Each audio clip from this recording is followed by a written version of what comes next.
वजीर आजम शहबाज शरीफ का फैसला, 125 करोड़ डॉलर की बचत।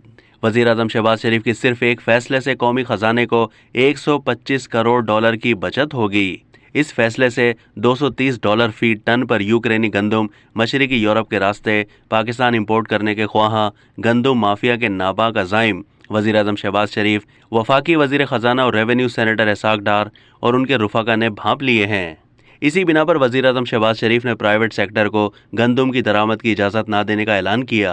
ये गंदम माफिया यूक्रेनी गंदम दरामद करके पाकिस्तान में 20 अक्टूबर के रेट के मुताबिक कराची बंदरगाह पहुंचकर यूक्रेनी गंदम ज़्यादा से ज़्यादा 2500 रुपये फ़ी 40 किलोग्राम पड़ेगी, जबकि पाकिस्तान की ओपन मार्केट में 20 अक्टूबर को 40 किलोग्राम गंदम के रेट इसी माफिया ने 3400 रुपये फ़ी 40 किलोग्राम पहले ही कर रखे हैं। पाकिस्तान फ्लोर मिल्स इंडस्ट्री के सीनियर अहदेदार ने फ्लोर मिल्स मालिकान के साथ बाहिमी मशावरत करके जंग से गुफ्तगू की। उन्होंने कहा कि अल्लाह ताला के फजल व करम से मार्च अप्रैल 2023 में नई फसल की गंदम आने तक के लिए पाकिस्तान के पास मुल्की ज़रूरत की गंदम का स्टॉक मौजूद है। इसलिए वज़ीर आज़म शहबाज शरीफ ने कौम के वसी तर मफाद में ये फैसला करके मुल्क को मजीद कर्जे के बोझ तले दबने से रोक दिया है। अब तक के लिए इतना ही। मजीद मालूमात के लिए डेली जंग के यूट्यूब चैनल को सब्सक्राइब कीजिए।